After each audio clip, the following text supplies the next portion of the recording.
Stop him, Tanner. He's close enough. Turn off your electrode gun. No! No! Stop him, Tanner! I can't get it. It's jammed. Stop him, you fool!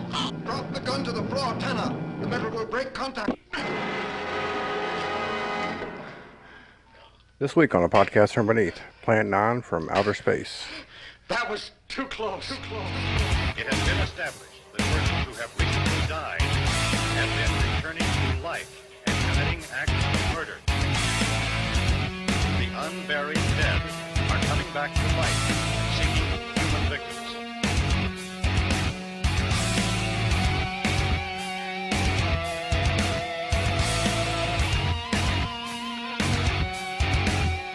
William, how's it going? Good. How you doing, Carey? No, I'm doing pretty good. Watched this movie today, let me tell you.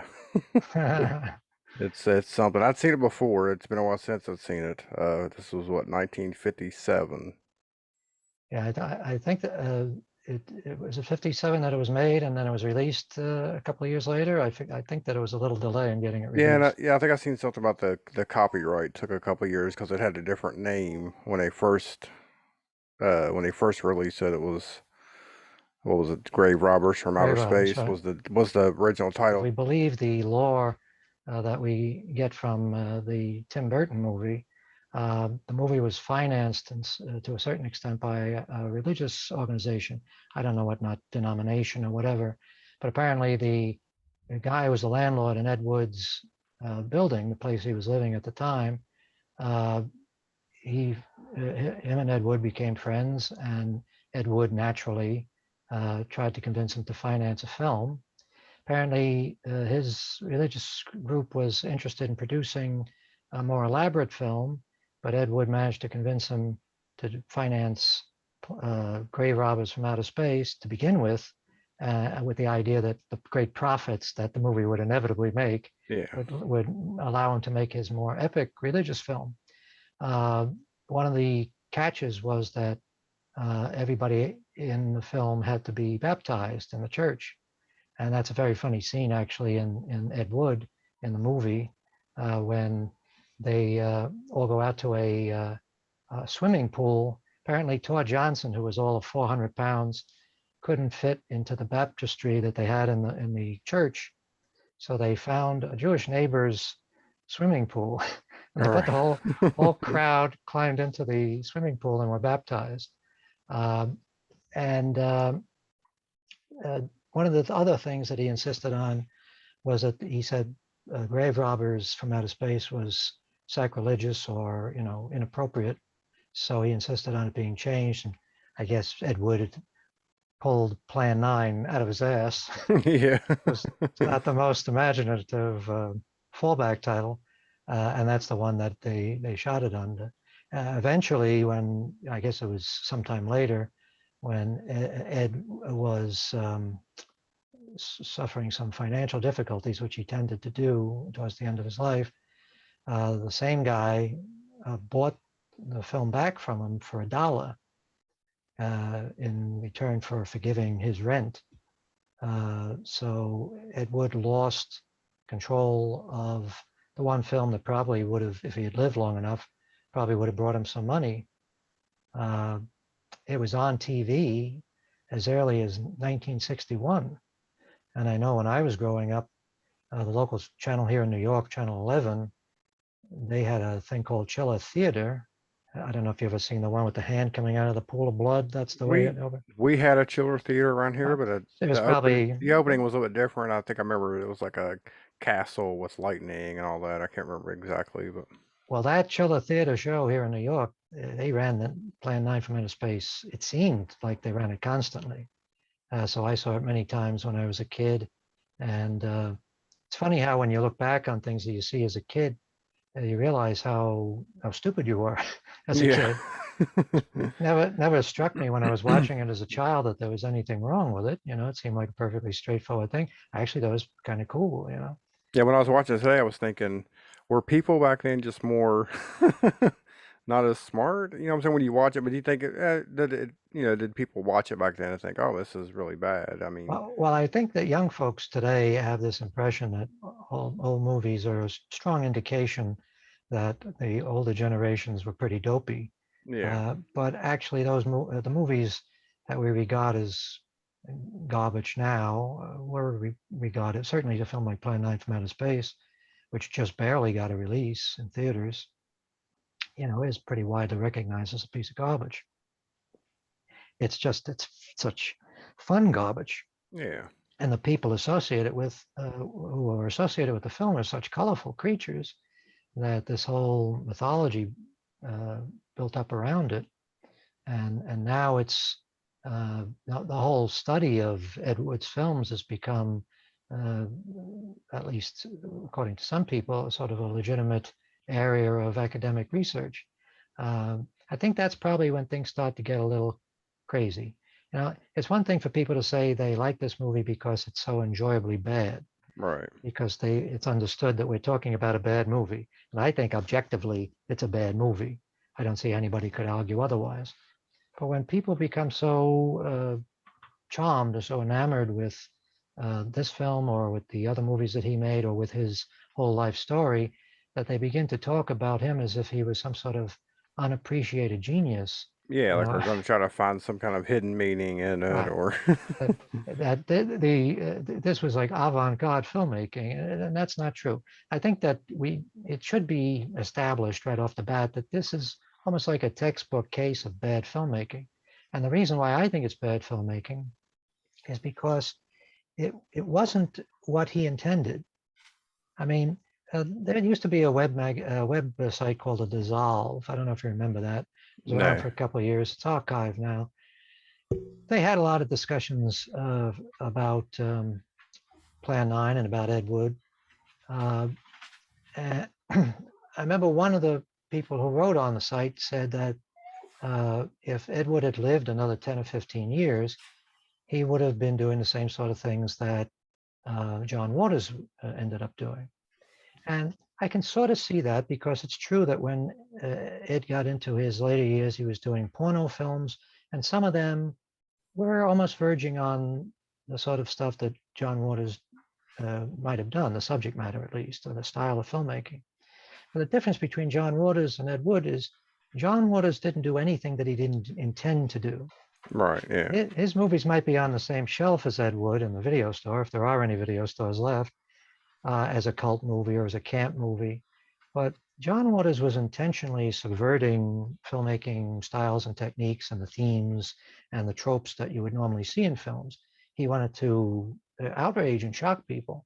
Ed Wood was making films that he thought people would find entertaining. He thought they would be accepted just like any other Hollywood film, and it's just that he was, I hear some people say, well, he did the best he could with what he had. And I admire him, but I don't think he did the best he could. That's the no, problem. He was a sloppy filmmaker. He rushed through his work. He rushed through the writing of his scripts, which was particularly detrimental. He seemed to think, and some of the people around him seemed to think, that the secret to being a good writer is to be sitting there pounding away at the typewriter all the time, churning out tons yeah, of stuff, but you listen to some of the dialogue and it doesn't even make sense in itself. If you just take it like sentence by sentence or paragraph by paragraph, there's sort of contradictions, like the famous speech that Criswell gives at the beginning of this one, where he's saying that this is because of his status as a TV seer or prognosticator. This film is going to tell you what's going to happen in the future. Greetings, my friend. We are all interested in the future, for that is where you and I are going to spend the rest of our lives. And remember, my friend, future events such as these will affect you in the future. And then 2 or 3 sentences later, he's saying that this is the story of something that's happened in the past, and we're going to punish the guilty. based off witness accounts and all that. And now, for the first time, we are bringing to you the full story of what happened on that fateful day. I think was it Criswell? Criswell, yeah. Yeah, I think he wrote that opening dialogue and also the narration over the rest of it. I think because he wasn't happy with what Ed Wood had written. Well, he didn't make much of an improvement, right? Actually, the one thing you could say is that in terms of tone and style, the narration fits the dialogue in the rest of the movie pretty well. So I don't think Criswell was any better a writer than Wood was. Some of the stuff is hilariously bad. Like when they're having two of the characters having a conversation, one says, "It seems so fantastically strange," and the other guy says, "But it's the truth, and that's what makes it strange." This is the most fantastic story I've ever heard. And every word of it's true, too. That's the fantastic part of it. I mean, all this sort of nonsense dialogue that just sounds like something that somebody came up with quickly, almost like he was writing it on his way to the studio, and that and the sort of inattention to things like he wasn't so bad with boom mics in this movie, as far as Yeah, I no, can I was see. gonna say, I was gonna bring it up. I didn't see one boom mic in it. But other things, like there's a scene where Lyle Talbot, who plays General Roberts or whatever, he's supposedly standing in front of a sky, and he's directing the military that he's seeing Oh, with the going binocular, when he's got the right, binoculars, right. yeah.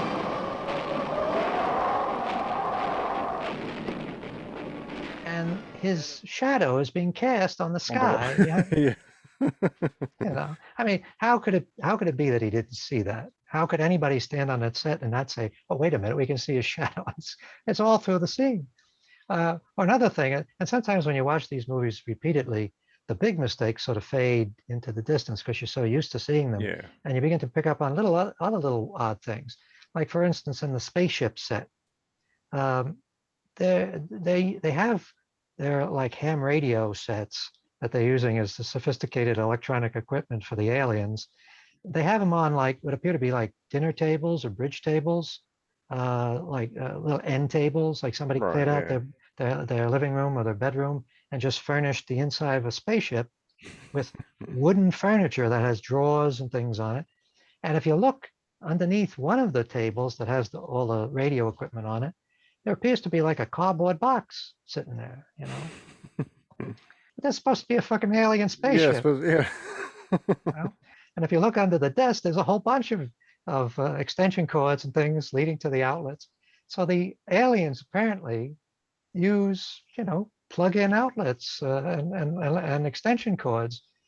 You say, why didn't anybody say to them, "Ed, this is fine. We can get away with the sort of styrofoam walls and things like that, but let's get rid of that, right? Or put a Yeah. drape over the table so it doesn't just look like a table." He's using drapes all over the place. It's like shower curtains in the cockpit of the plane. Right, yeah. That's Well, that was another. I also read that was he only had the one shower curtain, so they used anytime there was a door or anything draped, there was just the one, same So, one. so the shower curtain is the thing we see the most of in Yeah. Planet Speed. I should get top billing. Uh, I am guilty of that as well. When I did my first film, Sleepless Nights, I was sort of attracted to the idea that you could go in and just sort of set up curtains in places, and sometimes even shower curtains, Right. because it's cheap. You're always looking for a way to save money, and you think, "Oh, but that's great. We can just put a curtain up. Nobody will know, right?" Everybody knows. It's immediately obvious, especially if you don't like take the wrinkles and the creases out. Yeah. But those sort of things sort of make you realize that it wasn't a question of somebody who was doing the best with what he had. It was somebody whose only goal was to get the damn thing finished so he could get it out and get on to the next one. And as a result, the movies are pretty hilariously bad. Yeah, it definitely felt, I mean, just watching, you could tell that it was rushed. Oh God, yeah. I mean, we have the narration, which to me just goes against the rule of show don't tell, right? He's got to. We're watching the cemetery, the funeral scene, and they're basically telling us exactly what's going on, and it's like we can see that. The funeral over, the saddened group left the graveside.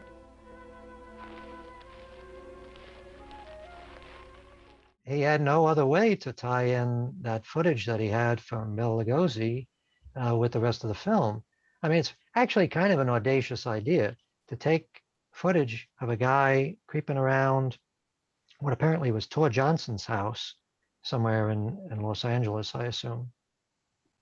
You have Bela Lugosi going in and out of the house, sometimes with his cape and sometimes wearing that other costume. And then you try to take that and you try to fit it into a science fiction movie about Yeah. aliens, And I guess he realized at a certain point, the only way to do that was to have a narration, to have a narrator saying this is what you're looking at, audience, because you wouldn't Yeah. you wouldn't know otherwise, right? But even that stuff is kind of strange. They have the scenes of Lugosi by the grave with the minister reading the final whatever, and the shot is all off kilter. Like, Yeah. the Lugosi is way over in the corner. You would have thought that if you were shooting footage of Bela Lugosi, and that's the reason that you're there, he didn't even apparently have any money. He just put to make the film. He just put together enough money so he could buy the film stock, and they all went out and shot this stuff wherever they could find a place to do it. But you would think with the priority is get the beauty shots of Lugosi, get as much Lugosi as you can, right? Yeah. And he instead has them all the way over into the corner Yeah. with the minister is right in the center of the screen, and then of course there's a great little business he has when the old man comes out of his house, and Criswell is telling us about how sad he is having lost his wife. The ever beautiful flowers she had planted with her own hands became nothing more than the lost roses of her cheeks.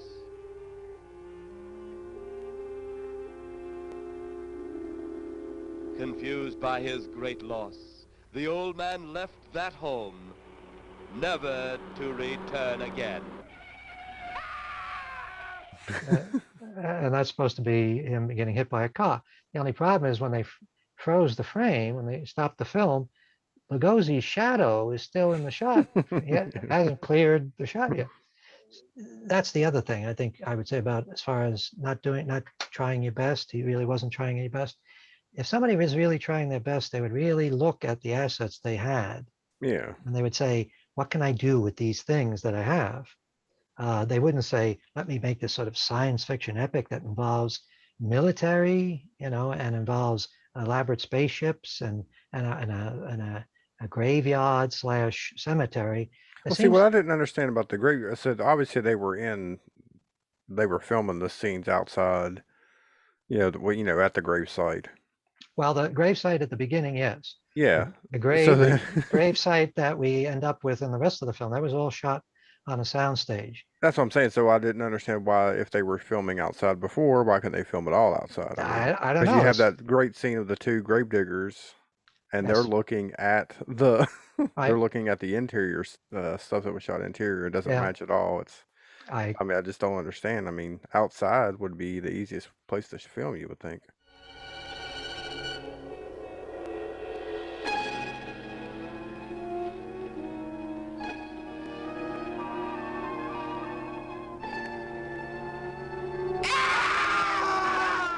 The only conceivable reason that I can think of is that he wanted to work in that crypt, and he wanted to have the cemetery look a certain way. It's kind of ridiculous when you stop and think about it that a cemetery in Los Angeles is so poorly maintained that they got all these trees, barren trees and crucifixes and tombstones sticking up at odd angles, and that doesn't look like a very well-maintained cemetery. That looks like a graveyard that you would see in an old horror movie, and maybe that's what he wanted. But the problem is he couldn't get the things that he needed. Like, for instance, the crypt looks like a child's. Yeah, it's too small. The people have to duck when they come out of it. It's easily a foot or foot and a half shorter than any of the people who are playing in the movie. Why would you want to use something like it? It looks absurd right from the start, and all the tombstones and things are sticking up out of the ground. There's so many of them that it's impossible to imagine where anybody could be buried. Where's the plot? It's just like tombstones and crosses sticking out of the ground. So you think that was like did anybody on this film have like maybe previous experience with like theater, and that's where Ed Wood that set design? Okay, so it's been a while since I've seen the Tim Burton movie. I couldn't remember what his background was, but I guess that kind of explains that cemetery. Yeah, it does. I think that probably shows the Ed Wood set dressing aesthetic at its peak. The funny thing is, the most effective shots in the movie are also in those scenes, like the shots of Vampira creeping around, and the shots of her and Tor Johnson creeping around, and the shot of him climbing out of his grave until it becomes obvious that he can't get out of the grave. Yeah.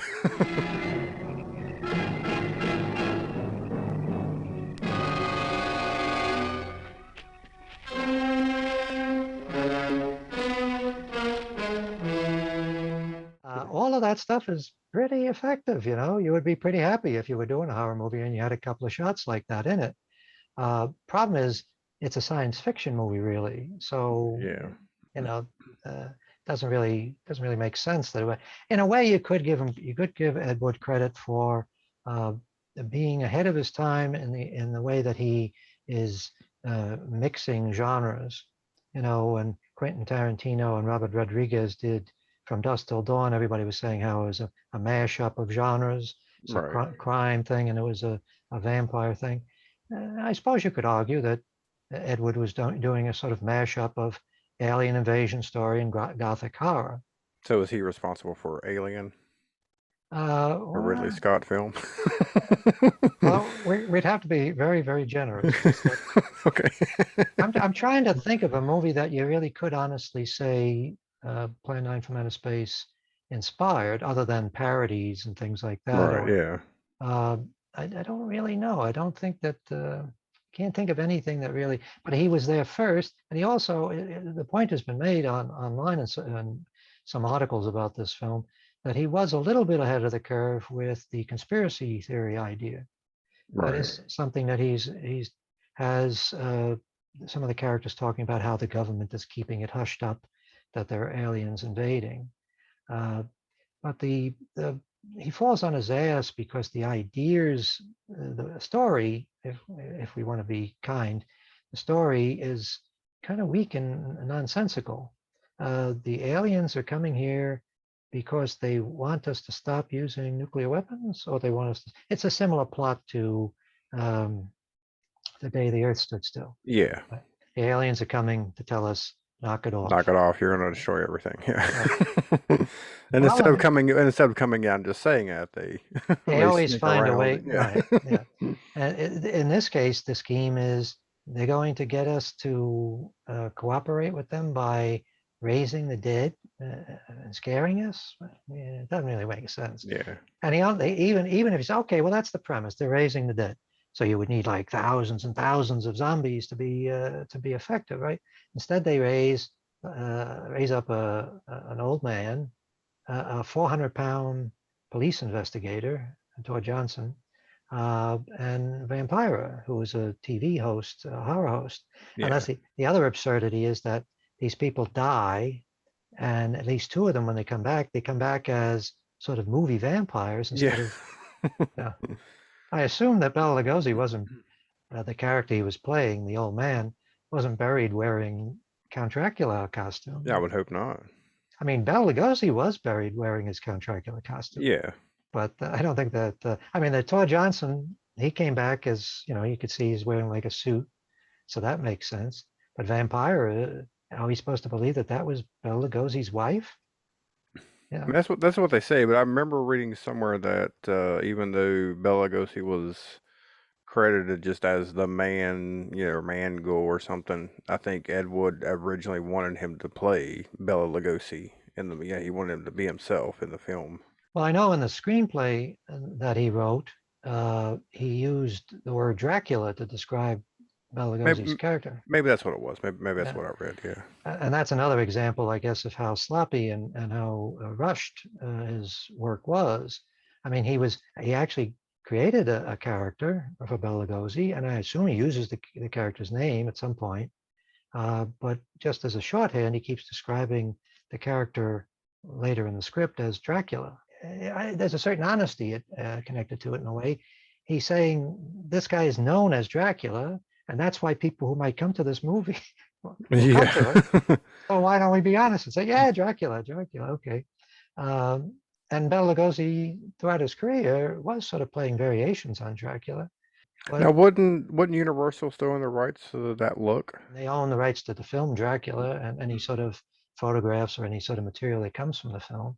But they actually, it turned out that they acquired the rights from Bram Stoker's widow to develop the play and the book as a film, because the book first got made into a successful play, and then Universal, I guess, bought the rights to that, and I assume they also bought the book rights, and they would have had to, because their film covered a lot more ground than the play did. The play was pretty Right. much all in one place. But it turns out years later, there's some question as to whether or not they ever needed to buy the rights to the book, because apparently the book was never under copyright in the United States. And that was back in, a time when the copyright laws were even more confused than they are now. But in any case, Universal, for years after they did Dracula, they sort of browbeat other studios into not doing sequels. That's pretty much stuck until the 1950s. 1950s, when I think it was the same year, 57, when Hammer did Horror of Dracula, and the same time an American company did Return of Dracula. But up to that point, all the films that like Columbia did, they did MGM and Columbia. MGM did A Mark of the Vampire, and Columbia did Return of the Vampire. And clearly they wanted Bela Lugosi because they wanted it to be taken as a Dracula-like character.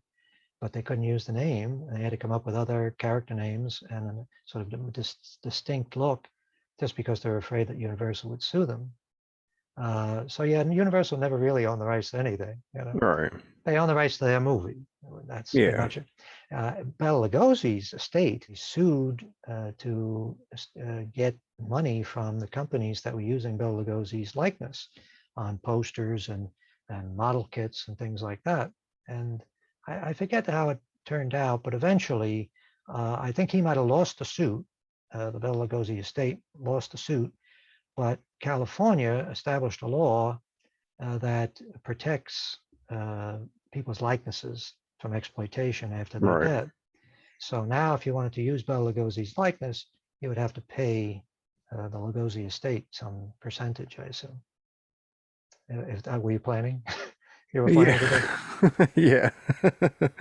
No, I just thought it was weird that he wore that same, the Dracula outfit in this. I figured that would be something that they would own.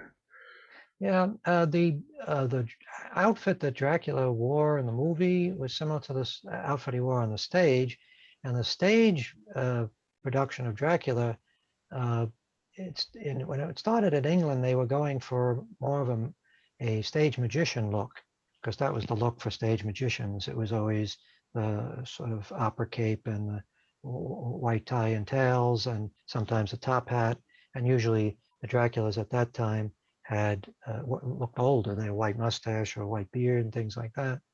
When it came over to the United States, they were thinking more of a more younger, more romantic figure.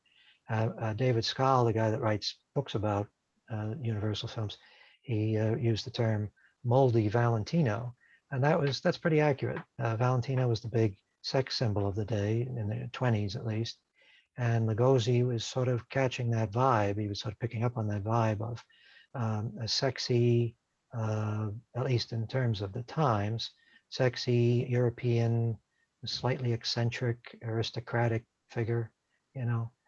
When you watch Dracula and you see the way the character of Lucy sort of swoons over him, when audiences today would think he's kind of a hilarious character. Yeah. But she's talking about him as, oh, what a catch, that sort of gives you an idea of how attitudes have changed over the years about what is attractive. But Lugosi in his day was a pretty striking looking fellow. Certainly he was at his peak then. He was actually, I think, close to 40. He might have been over 40 when he played Dracula. And that was another problem with the later part of his life, which might have led to the unfortunate circumstances that he was in when he had to do Ed Wood's movies, which that he really didn't have many years as an attractive leading man, because he was already 40 when he did Dracula. And he was a drug addict, sadly, morphine, I guess. And he was a cigar smoker, pretty heavy cigar smoker if you look at his teeth. And the ravages of his various illnesses showed on his face. So when you get to Plan 9, or even the film that he did for Ed Wood previously, prior to The Monster, he looks like a very old man. Yeah. And looks very sickly and frail.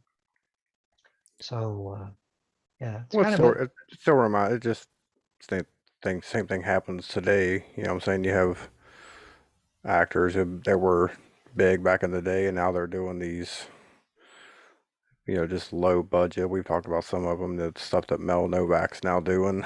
Right. Sort of the same thing. And of Yes. course, a lot of these cheaper movies that are being made today remind me of, they're no budget at all. They're all filmed in. I'm assuming these people are just renting a mansion in California, and they're Well, all filmed in the same. they're all in different rooms in the same place. Yeah. Well, the Mel Novak movie that you mentioned is Robo Woman, right? Yeah, but he's done like a bunch of other cheaper, like, these low budget films. But you're right in the sense that in Robo Woman, they're doing the same fucking thing with the shower curtains or the Yeah. whatever, the blue construction cover, all wrinkled up and with creases in it, all hanging behind. That's supposed to be the interior of a hospital, or some sort of science fiction-y a lab of some kind. So you're right. They are these films that we're laughing at today do have the sort of spiritual soulmate in Plan 9. I That's don't know. that's I the, doubt they're doing it intentionally. I doubt they're going, hey, we're going to make, Ed Wood films, but no, but you know what Ed Wood, because of the reputation and the fame that he's developed, I think that a lot of people who are doing shitty movies, they look at Ed Wood and say, well, he got away with it. Everybody thinks he's great, so why can't we? I wish there was something that could be done about that. yeah, no. Because I don't know. I think the problem when you have a lot of cheap movies, back in Ed Wood's day, there wasn't any great danger of him or anybody like him being able to flood the market with garbage. Yeah. But nowadays, you could conceivably do that. The way things are set up, a platform like Amazon Prime, for instance, can damage its reputation if they have too much, stuff that looks like home movies on their site. So yeah, that's the downside of it. There was something charming about Ed Wood's films that you don't really see in the modern films, and I think part of it is up to Plan 9 at least, he stuck to fairly family-friendly concepts. I mean, the guy who was financing the film may have objected to the word of grave robbers, but for the most part, his films were devoid of nudity and gore or any sort of controversial themes other than Glen or Glenda. Yeah. So this is the epitome of a controversial theme. But the genre films that he did, like Bride of the Monster and Plan 9, they're pretty straightforward, rated G type horror movies. You could easily see them being run for kiddie matinees. Yeah. And then towards after the failure of those films, he got into porn, and you start to see that growing with films like Orgy of the Dead, which is basically a stag reel with a couple of people wearing werewolf and mummy costumes and Criswell sitting in a coffin. Incidentally, Criswell apparently was used to being in coffins. He grew up in an undertaker family, so he had coffins all around him growing up. So if he seems at home in Orgy of the Dead, sitting in his coffin, it's because apparently he did a lot of that when he was a kid. But that's a terrible film. It's a terrible waste. It's not even sexy. It's shot in such a way so you can't even say it's, titillating. It's just stupid and boring. Nicely shot. I will give them that. The photography in Ed Wood's movies was always at least competent. I don't think you could really say that he goes down to the level of some of the low-budget films that are being done nowadays, or the low-budget films that were being done in the 80s, where very often it's impossible to even see what's going on, grainy, or if they were shot on SVHS or Betacam, they just look horrifying, So we can give him credit for at least that. He made movies that looked like movies almost. Yeah, they weren't like hard to look at. Right. And the sound, the audio recording was mostly presentable, he had those things down pat. So his big problem was scripts, and he never really solved that problem. Is there anything about this movie that you find particularly entertaining? without being something that's wrong? I mean, is there any good stuff that actually is legitimately entertaining to you or amusing? I mean, if I was going to think of something that I thought would, I don't know, I really can't think of anything that I would. Yeah, I guess I'm just watching it and sort of like as sort of like poking fun at it. You know what I'm mm, saying? With even with the like the way the aliens are acting. You know what oh I'm yeah, saying? They're with one guy. You know, when he starts calling them all stupid, right. and he's kind of Your flamboyant stupid, about. stupid Yeah. minds.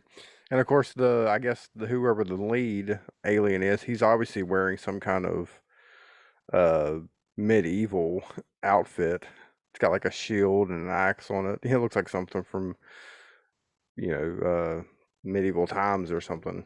Yeah. Well, uh, Ed Wood was a big film fan. I'm sure he saw all the Flash Gordon serials, and Universal shot the Flash Gordon serials on the cheap, and they just raided the costume and prop department for all their other movies. And everybody in the Flash Gordon serials were always dressed in costumes from various ages, stuff that you would normally be seeing, like a Robin Hood Robin or Hood, yeah, Prince Valiant, something like that. right. So that, in that sense, I guess Ed Wood thought he was getting away with something. He said, "Oh gosh, sure, they can just put him in a tunic that was worn by a Prussian soldier or whatever, and he'll be fine." But the guy that he got to play the ruler, which is the name, the character, Yeah. the ruler, is Bunny Breckinridge, who was played by Bill Murray in Tim Burton's film. Yeah. What an extraordinarily campy performance. I mean, it's almost as if Ed Wood wanted that as sort of an inside joke. Bunny Breckinridge was a fairly wealthy socialite, somehow fell into the orbit of Ed Wood. Apparently, even back at that time, he was already expressing his desire to have a sex change operation. This is around the time when sex change operations were first becoming possible. I guess Christine Jorgensen was the first big story of a sex change operation. And Bunny Breckinridge desperately wanted to have a sex change operation. Apparently, I don't know if you could say he worked as a drag queen, but apparently he performed or lived as a drag queen at least some of the time, which I guess maybe put him into the same orbit as Ed Wood, because he was a transvestite as well. But again, you say, why in the world would anybody pick somebody? I mean, I'm glad he did because Yeah. it's delightful to see. But why would anybody pick somebody like that to play a character? And it was clear that Breckinridge apparently couldn't even be bothered to learn all the dialogue, because at a certain point he picks up what appears to be a script when he says, "Oh yes, Plan 9," and he picks up the script to read what Plan 9 is. Yeah, he's reading. Yeah, yeah. That, That whole scene felt like to me like a play, stage play. yes, You very know, much. Yes. we had the camera sitting in the middle, and they were using the entire set. Walking back and forth, doing the knobs for the door and all that.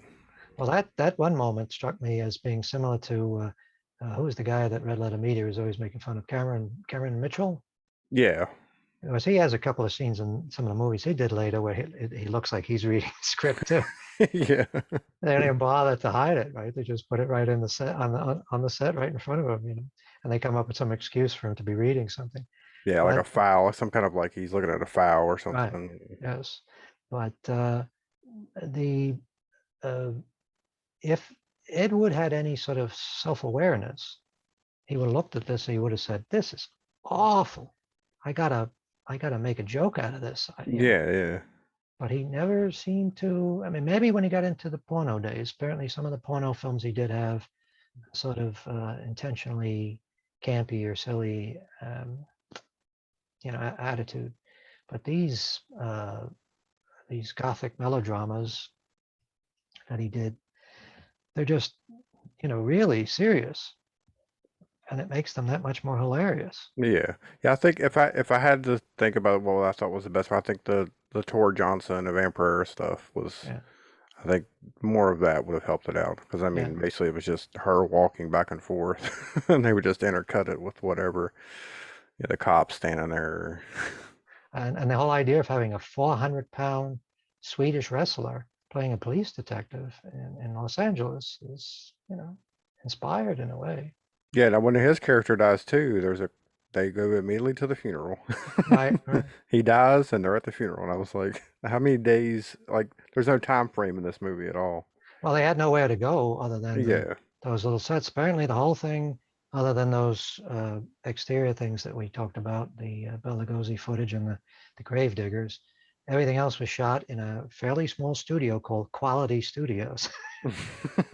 But I think at one time it had a long history, and I think it was in existence. The building, at least, was in existence up to fairly recently when it was demolished. But back in the 80s, when Ed Wood's star started to rise, they did a couple of documentaries. They did one called The Plan 9 Companion, and they actually sent the guy that plays the goofy cop, what's his name? Patrolman Kelton. right. They sent the actors Paul Marco, who apparently was in a couple of Ed Wood's films. They sent him to the studio to sort of walk around and show what it looks like. That was in the 1980s. And so if you're curious to see the building that those scenes were all shot on, you should seek that film out, The Plan 9 Companion. You have to look for it. Now, even the exterior of the pilot's house, was that also That was a also set? a set, yeah. That was Okay, because I noticed the fence looked kind of weird. It looked like it was cut up, made out of paper, but then the the actual house part looked decent. Yeah, that one set that looked fine, but Yeah, my assumption is that probably was an existing thing that was there. I don't think they built that right. Yeah, because the guy who plays the pilot, his name is Gregory Walcott, who apparently he had been an actor before that, and he continued to have a career after that, amazingly. And he said when he went on to the set, and he was asking where the cockpit set was. And Ed Wood told him it'll be here in a minute, He liked the set for the backyard, which looked presentable. Like I say, that probably was already there. yeah. When the time came for the cockpit set, they had two carpenters came in with a couple of planks. They bent it so it would make an arch, and they put the shower curtain, a board and back, and a shower curtain. And they had the pilots sitting on chairs with the chest-held microphones that they don't use in commercial airlines. Yeah. And a strange triangular thing that's in front of them is supposed to be the control panel, a sort of black triangle in front of them. I don't know what that was made out of. But in a way, when I see those things, you think to yourself, it really isn't that hard to create the proper effect. In a different type of movie, if you just needed one quick shot inside of a cockpit, you might be able to get away with something like that if it had a little more detail. Yeah. If it was lit a little more convincingly. But I noticed they had a drafting compass hanging up on the wall behind the co-pilot. yeah, why not, right? I mean, maybe it was already there. I don't know. A lot of times when you look at the stuff that's on the walls in all of Ed Wood's movies, they turn out to be things that he's used before. I know there's a site called D to Rights that has a segment called Ed Wood Wednesdays. And the guy who writes that focuses on all the minutiae about Ed Wood's films and all the books he wrote. And he actually has a video podcast now, similar to what we're doing.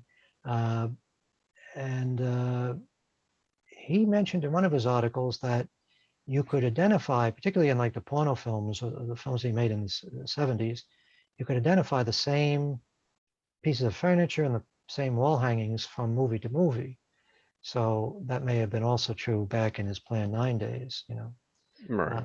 Some of the sets, though, some, like I say, you look at it and you say, gee, they almost got away with that. And then other things you say, oh my God, why did they ever think that would work?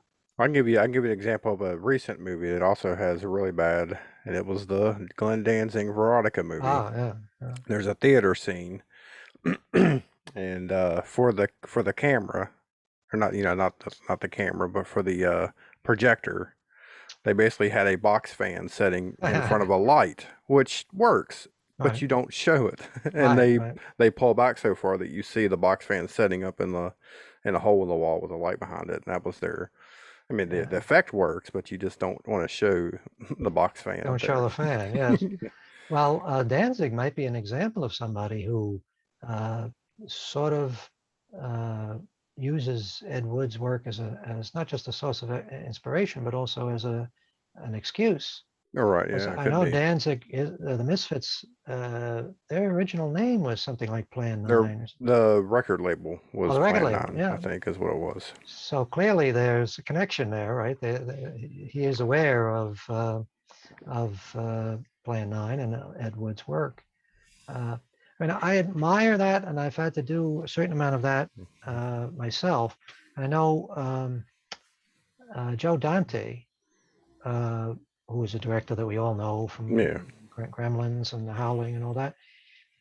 His first big breakthrough was when he wrote an article for Famous Monsters magazine, where he listed, and he was just a kid then, I guess. He sent it along to Fari J. Ackerman, and Fari J. liked it, and he published it. I also have a letter that was published. I'll do. That's my big claim to fame too. Well, that'll be in my obituary. You know, forget about the movies. He Yeah. wrote a letter that appeared in Famous Monsters magazine, and I actually have here a almost mint condition copy of the special Lugosi Oh, edition nice. of Famous Monsters. And naturally, when you open it up, some of the first images you see here, I just opened the book, and the first image that we see is Thor Johnson. Yeah. Now, So is that the issue your letter's in? this is not, no. Oh, okay. Mine is an issue that has the Creature of the Black Lagoon on it. It was a Okay. later issue, and I was writing in to find out about Rod Serling's health, because I had read in the Long Island Press that he had had a heart attack, and I didn't know if that was the Rod Serling from Twilight Zone. So I wrote to Famous Monsters, and they answered, and they published the letter, and they answered. I think by the time they published the letter, Rod Serling had already died. So, Right, yeah. but Of course, now we have the internet. So. that's it. Yes. Back then, there was no way to find out about obscure. Well, Rod Serling wasn't obscure, but he wasn't Right, some yeah. person. There was no way to find out about his health, if you were interested. But anyway, Dante wrote this article, and he listed Plan 9 as one of the worst films ever, or whatever the theme of the article was. And in recent years, he said he sort of regretted it because he now knows how hard it Yeah, is to make yeah. even a bad movie.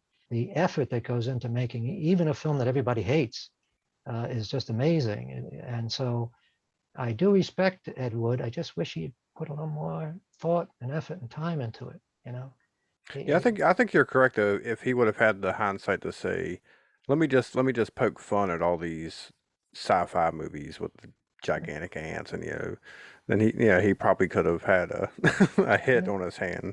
Yeah, he could have been a contender if he had had a little more self-awareness, and he obviously had it in him to write about very controversial stuff, because and also live as a very unconventional person.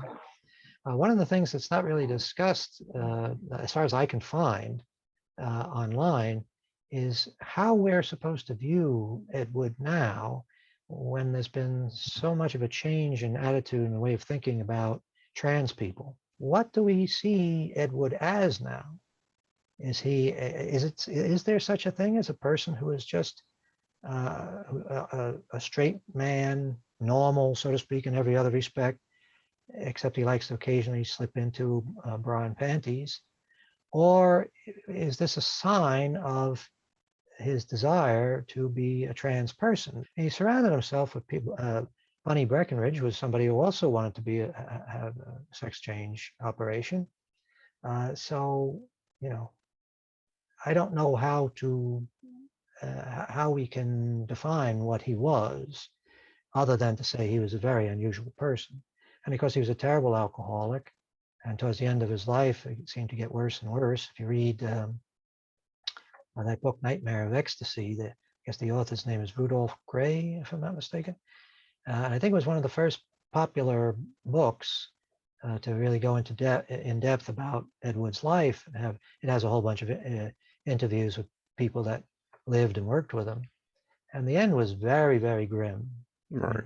He was repeatedly being thrown out of places. You know, the place he was living in when he died was a friend's apartment that he ended up in because he'd been thrown out of the previous place. Apparently, when he was thrown out of the previous place, which was a dive, apparently, so it must have been humiliating to be thrown out of it.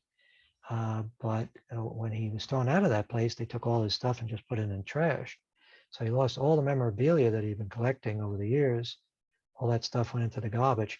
I have to admit, if something like that happened to me, I got a pretty large collection of garbage as well. Yeah. But it's not ready for the garbage yet, and I hope that I don't live to see it being put in the garbage. It would be heartbreaking. Speaking of which, I should mention that I am the proud owner of this thing, if I can lift it. This is a life mask of Bela Lugosi. Oh, nice. And what was that from? This was done for Return of the Vampire. As a matter of fact, I think that some of the shots at the end of the movie, when he's decomposing, they might have used the stuff that was cast from this. Rick Baker also, if I didn't get the story wrong, he owns one of these, another copy of the same life mask, and he used it when he was developing the prosthetic makeup for Martin Landau in the Ed Wood film, when he was playing Bela Lugosi, which is a wonderful performance. Oh yeah, it was great. Yeah, I think that's him and Bill Murray were like my favorite parts of that. Very entertaining. I mean, it's the sort of film that's just filled with wonderful turns. I know Sarah Jessica Parker usually doesn't get her proper recognition, but she's very good in that too. I mean, a lot of scenes that really hinge on her reactions to things, and she's very funny. The characters that they're playing seem bigger than life anyways. I mean, they probably had a bunch of fun doing it. Oh, I imagine so, yeah. And it was the right approach to take, rather than to go for grim realism, to actually turn it into a Hollywood movie, to make the Ed Wood story into a Hollywood movie. It's unfortunate that Ed Wood didn't have the talent to do something like that himself, because his story obviously was interesting. You know, he wrote a book, Ed Wood did, called Hollywood Rat Race. It's very interesting to read because it does show the problem. He wasn't a stupid man. Right. He had no insight into himself. He was clever, but he was clever in the way like a parrot imitates things that it hears. All his writing just seems to be sort of cliche phrases that he heard from and read in other books or heard in movies. So his dialogue is all that, and his writing in this book is all that. It's like a compendium of cliches about Hollywood. You know, there's a lot of fiction in his in the biography or the autobiography that he put around, like the story that he had fought in one of the major battles in the Pacific wearing women's underclothes. He told people that the great fear that he had during the war was not that he was going to be killed, but that if he was wounded, the medics would cut open his uniform and find his frilly under things. Now that makes a great story, but it turns out he didn't really do, he wasn't really involved in any sort of major battles. That was all kind of made up. And I don't know, again, it's another perhaps insight into his character. We wouldn't really think that somebody who lies about being, about seeing action in a war, we wouldn't really say that that's a good person. Right? We wouldn't say that's an ethical person. You're not supposed to lie about your military service. Right. Yeah. But I imagine there's a lot of people that did back in the day, and probably to this day. But that sort of makes me. He even claimed that he had his teeth knocked out because he had false teeth. He claimed that he had his teeth knocked out by a Japanese soldier that he was fighting. Turned out that was all untrue. There's records of multiple visits to the dentist to have his teeth removed, and apparently he suffered from some sort of parasitic infection that kept him out of the battles. If he would ever have been eligible to fight any battle, he was kept out of it by his illness. So he just made all that stuff up. And my attitude is, if somebody is willing to make up one part of the life story, then probably they're willing to make up a lot of the life story. And he was somebody who fancied himself a writer of fiction. So, he did turn out a lot of stuff. So Yeah. he had an imagination. So I guess we have to give him that much credit. And I'm pretty sure Plan 9's the only Ed Wood movie I've seen. So I'm gonna have to go back and watch some of the other ones. Yeah, well, it's worth taking a look at some of them. I mean, Glenda is probably the most remarkable thing, and it's sort of relevant to what we're talking about here as far as his sexual identity, because it was a movie that was he was hired to make a movie about transsexuals, about people who are undergoing sex change surgery because of Christine Jorgensen, and he took the opportunity to turn that into a movie about transvestitism, specifically his transvestitism. Right. So it is an intimate movie. It is him speaking. It's his plea for tolerance for his little peculiarity.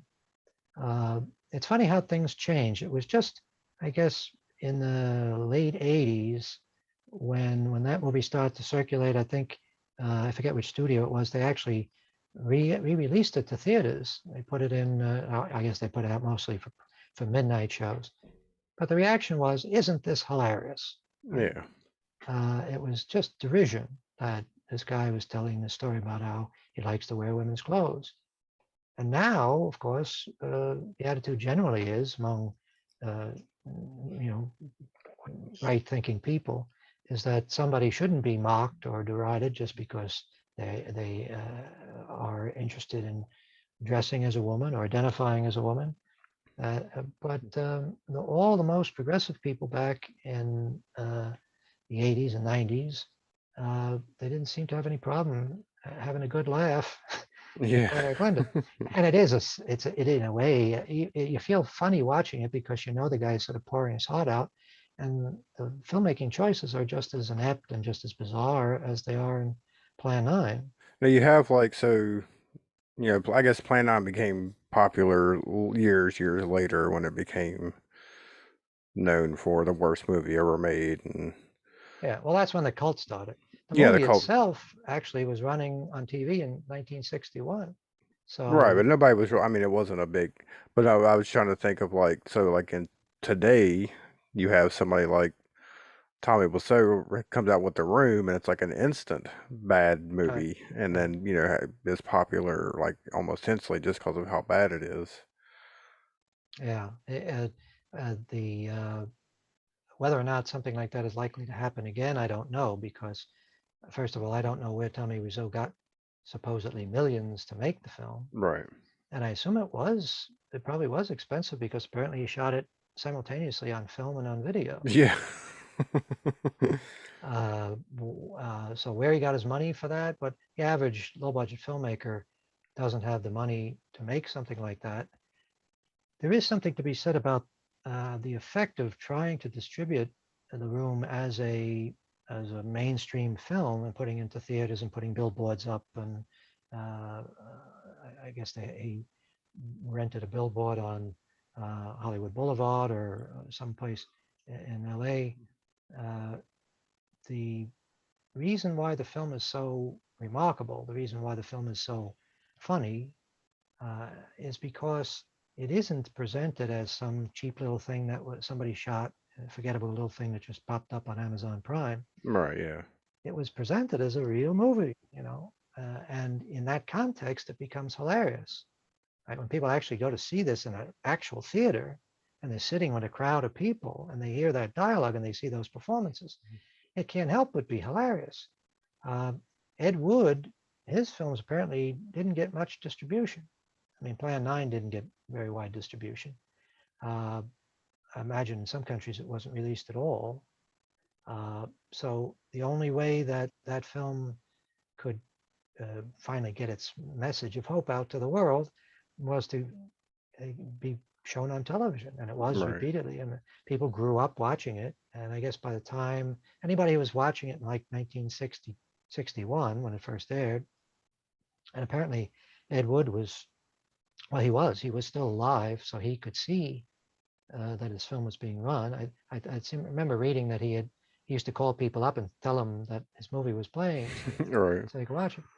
But there was no immediate benefit to him, which is strange, because you would think that somebody who has a movie that's showing on television all over the country fairly regularly, no matter how bad it is, you would think they would be able to parlay that into something, Right. Yeah. get another project going or something. But he didn't, apparently. I mean, he did other projects after that, but it was pretty much a downhill slide. And I guess we had to wait until the concept of so bad it's good movies or camp movies, when that idea began to form in the minds of the great unwashed, and even the average person could understand, oh, I know what this is, one of those movies. That's when Plan 9 seemed to suddenly blossom and become Yeah.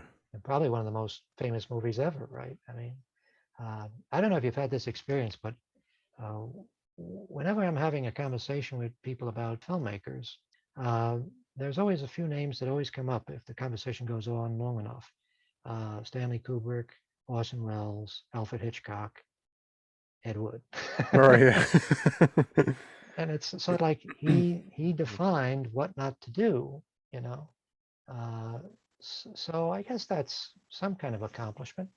It is a shame he never really benefited, because a lot of people have benefited from his films. A lot of Right. Yeah. people who've made $1 or $2 at least from selling VHS copies or from licensing the movie to television originally, and apparently he never got anything out of it. So that's a shame. I would say it's probably public domain now, isn't it? Apparently it is, yeah. Of course, I was surprised that when I was, looking for a copy to watch, which I just searched for it on the Roku, everybody pretty much had it for free, but you could still actually rent it on some of that. I Yes. was like, why would I? Like YouTube, I think you could rent it on YouTube. Amazon had the option to rent it. I was like, Well, one would like to think that when you rent a version, when you actually pay for it, you're going to get the best, most pristine print. Unfortunately, I've learned from experience that with Amazon, that's not the case. So, yeah, I don't know what you see that a lot. A lot of public domain movies are also being offered by YouTube and Amazon and the other companies. I suppose on the other hand, just as a business decision, if there's this great catalog of movies that nobody owns the rights to, if you're a streaming service, why wouldn't you put them up and see if you could make yeah, a couple no. of bucks, right? Yeah, I think I was reading there was only like the like the actual 35 millimeter copies were. They said there was only like 20 that Only 20 struck, right? yeah. So I guess I don't know if anybody still has those or if they're still around or. Well, I read online that as recently as 2020, TMT, is that the movie channel? Or TMC? They had a sort of script reading, a Plan 9 script reading, with a lot of famous actors participating. And they premiered a new print in the original aspect ratio. I didn't know that there was an original aspect ratio. All right, yeah. It was pretty much the way we saw it. But apparently that print is pretty good. I don't see it online anywhere. Most of the prints I do see online are in pretty good shape.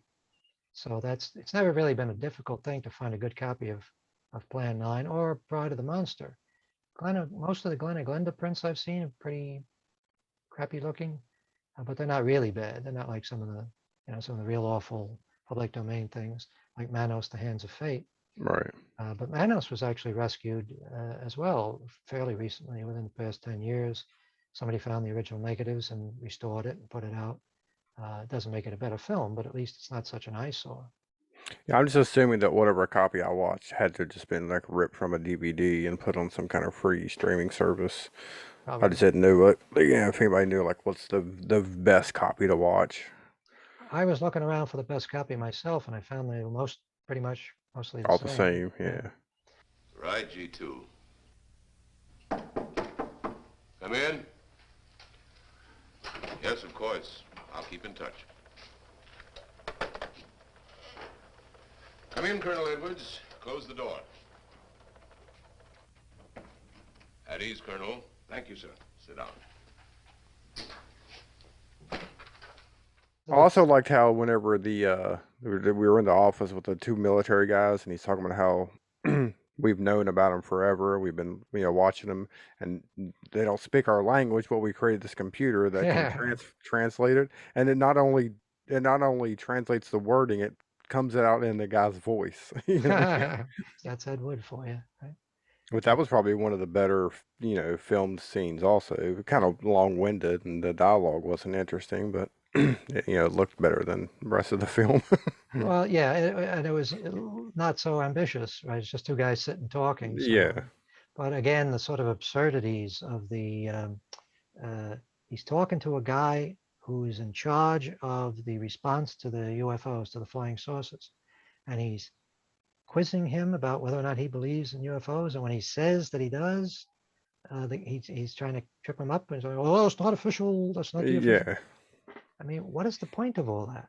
Wouldn't you think that the guys in the military who are actually in charge of responding to the aliens, the alien invasion, that they would at least in private conversation agree, yes, these things that we're shooting at actually exist?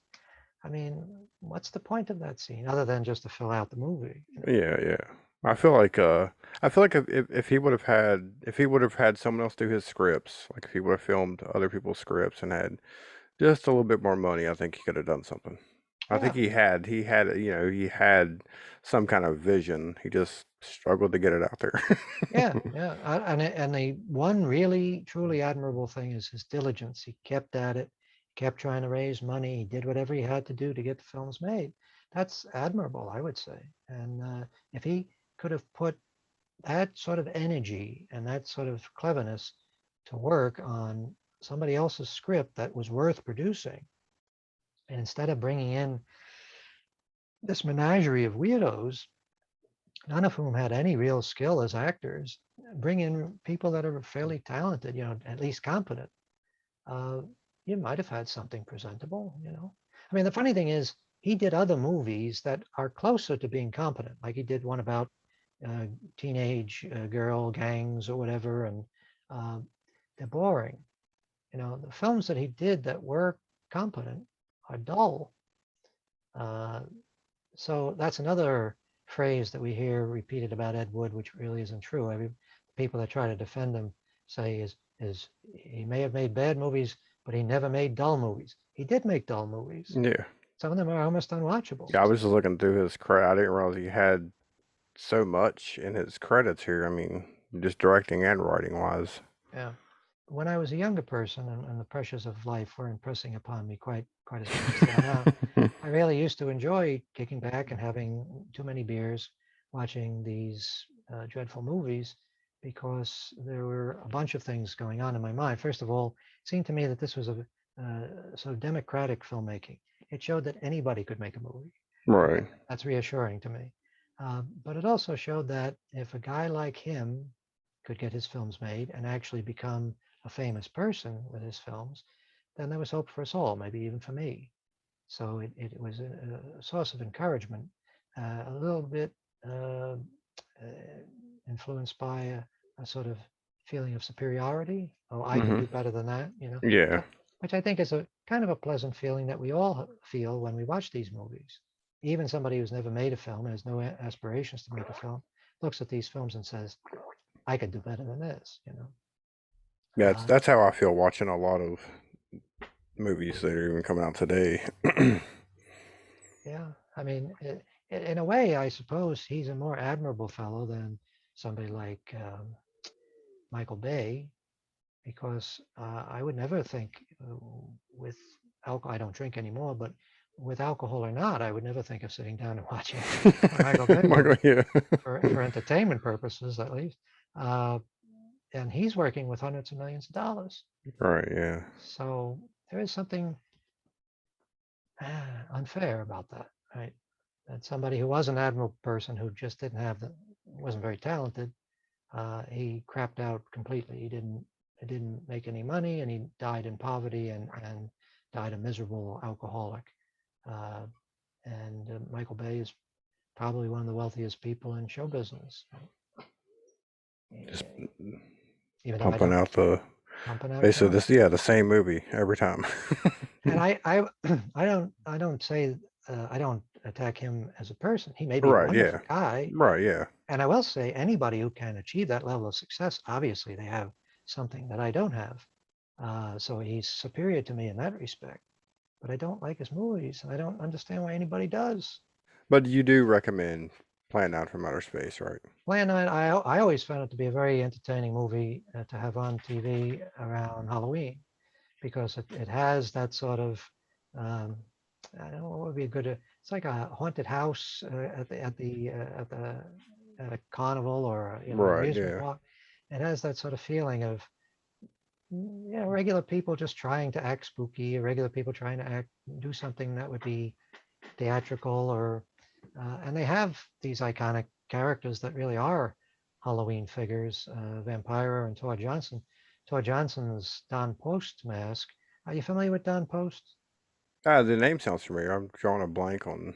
Don Post was the biggest name in rubber masks back in the days, like the 60s and 70s. Here you can see an advertisement for a Don Post mask. Let me see if I can get it there. Oh, yeah, there we go. Oh, okay, yeah. And one of the masks that they put out was a Tor Johnson mask, and it became one of their biggest selling masks. I had one. No, did you? Eventually fell apart, but I had one. Yeah, I definitely. I mean, like I said, Plan 9. It is what it is. It's an entertaining movie that you don't get mad at. Of course, it's you obviously can get it for free, so there's no point in nobody not watching it if you've got the Yeah. free time to do it. And it has a sort of naive, innocent quality, which was lacking in some of Ed Wood's later movies when he got into porn, and. But would I mean, because like I said, I haven't seen all of his. Have you seen it? Like, would you say this was his best picture? Well, I think it's probably the best example of an Ed Wood film. I mean, it would be Right. between this and Bride of the Monster. I don't think Glenn or Glenda really, even though it's obviously his most personal film, it's the film that he would express the greatest passion for. Uh, I think he said himself that that was his personal film. That's him, as he put it. But Plan 9 was the movie he wanted to be remembered for, or thought he would be remembered for. And I think that's probably true. It's the concoction of all these elements that sort of say this is the Ed Wood method. Sort of like an Ed Wood thesis film.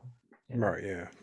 He did other movies that had elements or aspects of the Ed Wood magic in them, but this is the one where it's all together in one, you know, in one exciting package.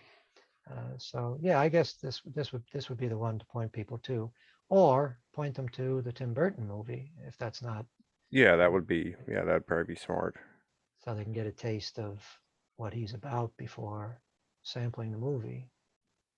Yeah, I definitely enjoyed the Tim Burton. That's probably because I'm not a big Tim Burton fan, but I thought Nor that am was a I. very that was a that was a decent movie. I liked it. That was when Tim Burton was still doing good movies. Yeah, yeah. And I'm That willing. was his, and then that was his first film with Johnny Depp, right? And of course, after that, they done Yes. everything else together. Or did he do Edward Scissorhands before that? Oh yeah, okay, I forgot. I keep forgetting about that one. Yeah, Which I've never seen. I've never seen Edward Scissorhands. So. well, that's a good film. That's an enjoyable film. And what would be another film by Tim Burton that we can praise? Batman. I go with Like Batman. Batman? Okay. Yeah. Well, That's probably my favorite well, Tim Burton film to be the '89 Batman. yeah, I always forget that he did that. I'm not a tremendous fan of that. I found it rather disappointing when I first saw it because of all the hoopla about it. But I can see where, it's certainly better than Planet of the Apes. Oh yeah, that was like, I think that's when I started to despise. When I seen that, I was like, what are you doing? If you didn't despise them from watching Planet of the Apes, you would certainly, if I could ever convince you to watch Dark Shadows.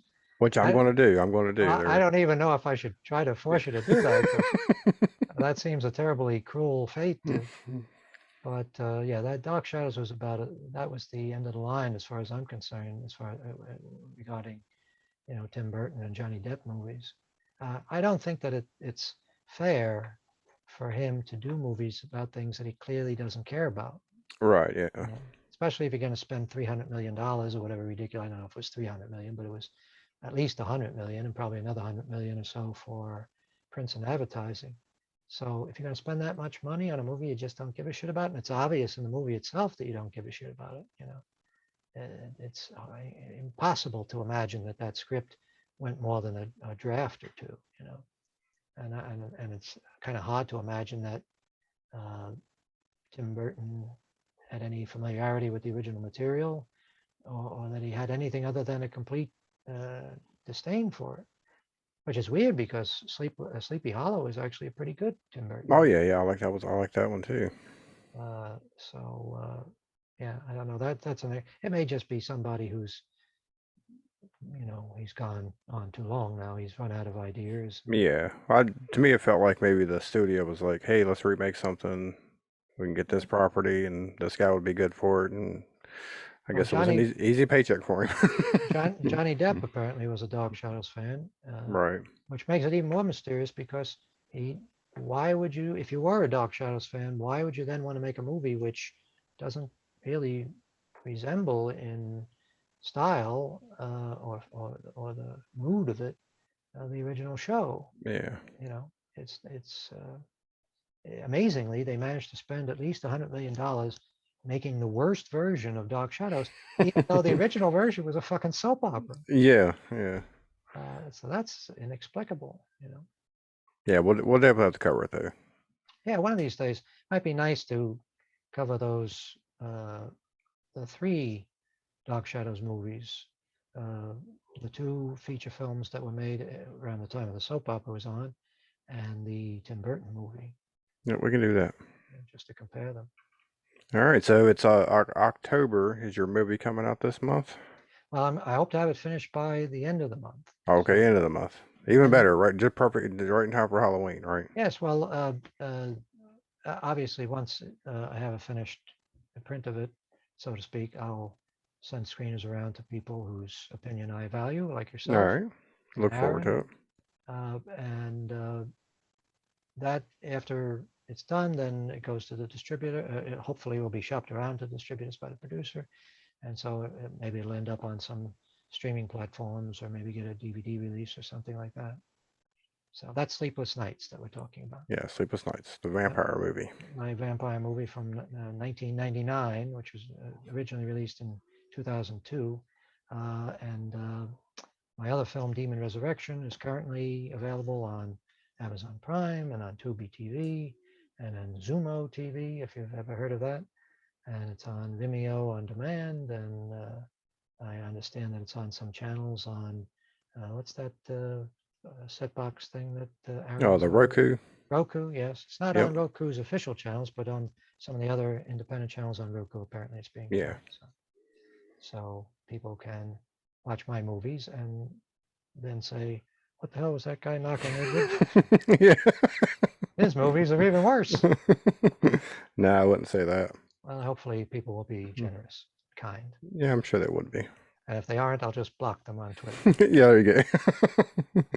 All right, well, this was a fun episode, and till next week, we will continue to watch the good, the bad, and the cheaply made.